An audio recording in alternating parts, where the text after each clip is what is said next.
E whaatalo whantu telefo o Radio Samoa le nei tae au, usimel whaafonga o talo le solua. Ma liu le tangata na ilunga le awala ina ua soa le train I le afiafia na nafi I horo whenua. Tu salai tulai lima I le afiafia na nafi na tupu ai, ma o le ana tapu nei ma le State Highway tasi mo le silia ma le lua I tu la. O le whaalawelawe le nei na afia I fo I mawheo inga le Capital Connection I le Val Wellington e ma Palmerston North, ma o le ana whetu una I whainga malanga e maise o walo whi malanga inga e whaawa wai malanga a pāsese a afia. Moli maule sa upo le Kiwi Rail o le ana tu le train le Great Journeys Northern Explorer I Sautio Levine a o alu wai wha moe mo Wellington ma e tupu le whaalawelawe. O lo iei le pāsese le train le silia ma le 5 tangata. O le ua maliwe whaapeo se tasi sa ilunga le awala I le taimi o le whaalawelawe. Te lele papolenga le malo I le leona whaasoa tupe le kainga ora, po le pulenga o lo ungafa mawhale o le malo ma o le ua iei suinga ua whaatala noa nei. Sau le reporti o ilo ilonga na whaia, lea sata ita ia le sa ave mapale mio ni usila I tausanga umawai, Sir Bill English, o lea sata fili sau noa le kainga ora. I le sa olotonga na whaingo fieo na ianga va aino no ngā tupe le malo. Ma o se whainga ua tele ai nei ana ai tā lafule e tusa ma le fitu se lau miliona ngā wile tausanga. Whai mai ele Minister o Whale Chris Bishop e le o iei se mawhai e tūto o tasi ele pūlenga I tūtau tupe. Se ia vanga nā ua tele ni tupe teu mawhai a suinga I awala o loo wha tupe ai. Wha mautino mai fo ele Minister, ua iwa ele ka peneta I suinga na au mai I lumai au fi ele whai o suinga vave le komiti wha afoe. Le wha moe te tau o nalo ia ele masino I ulai.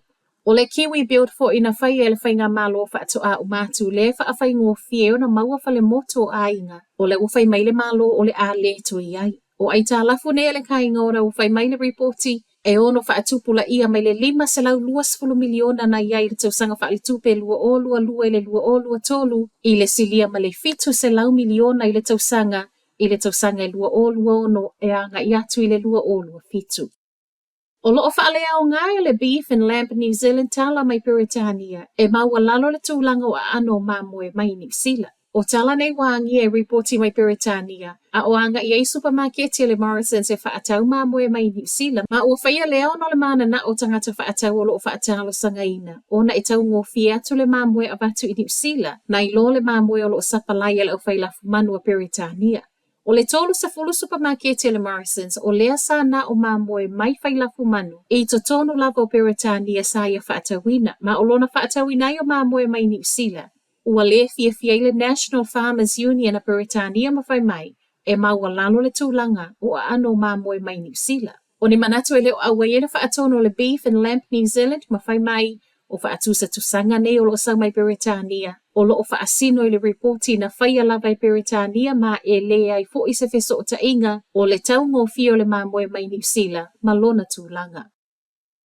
O suka lati ngā oi mai le supermarketi le taulanga e au kilani le ana maua leo leo toi whaatau I se tasi o whale o lua I tua. So e so enga nei leo leo wa mōli e le tamā whaasfulu lua tausanga I whailona whale o lua I Central Auckland ma o leo wa mōli e ilona talia o loa ngā oi. Reporti leo o le aso lava na ngā o iai. Le ana toe maua I le whale o loa o le ua mōlia ma e silia ma le 5 po loka suka lati na toe maua I le asfaraile. Ua toe whamanatu ai leo I tangata whaipisinisi e mata alia I o loa o loo toe o atu tangata whaatau atu I tau maua la lalo o na onisi o loa na ono maua mai I awala ele lea. O le tamaua mōlia e tua I lumo al whaamsinunga whaetu malo I au kilani I le aso fito o le masina fōu.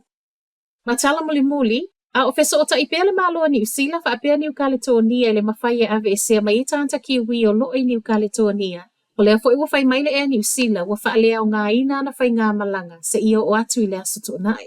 E o mai ana nafi watu sama le lua se lau wiva se fulu tangata New Zealand wa maua matanga luenga le vai whafua New Zealand. O loo iei nei New Caledonia ma o leo walu I lunga wha atusa I sidia ma le lua se lau 5 le ana mua I ripotia mai. Mai sui al kamupani va alele o leo o tau fia le tu mau umawhai ngā malanga va alele pe ona sa wha atulanga ina. A o tāpuni ai pēr malai va alele wha avao malo ino mea.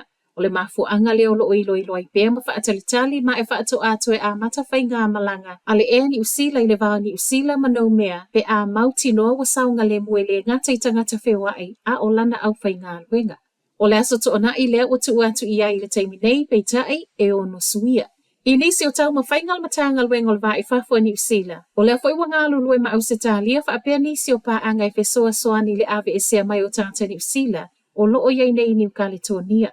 O le whainga tau whainga malanga la vea I o loo tapena. O loo sau ma mai wharani le ioenga ma a whaifo I ai whaatanga whainga malanga o loo whaatulanga le malo. E na o le 5 le au whai o le pāsese ma whai o na au mai le taimi e tasi ma o lona winga e fo I whaafia le waa whaato a ma whai o na umamai. O Talanalo Radio Samoa, manuia le tai au.